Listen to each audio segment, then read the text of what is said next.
Okay, I promised we'd talk about carpet installation. So this is for your carpet tile.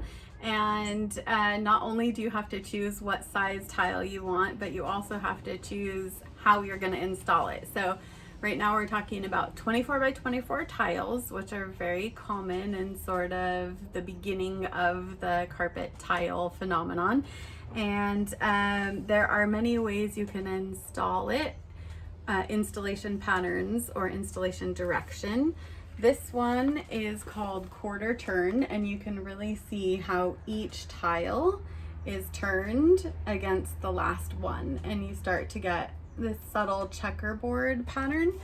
If you install it what's called monolithic, you end up with something that looks a lot more even, all the lines going the same direction. And you can always tell what your options are for each style of carpet on the back of your carpet tile sample. Say that 10 times fast. So if you look at the back, you'll see these little boxes with arrows, and they'll give you all the options for how you can install that carpet. If you had your heart set on some type of installation that is not drawn on the back of your carpet tile, that direction is not recommended for that tile.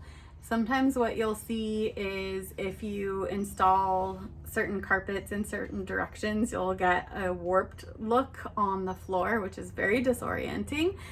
So I always recommend that you select your carpet based on images, and then when the carpet arrives on site, that you or your designer look at the installation with the contractor laying out several pieces of tile before you okay a final decision on carpet installation, so that you don't get any effects that you weren't expecting, like runway strips or warping.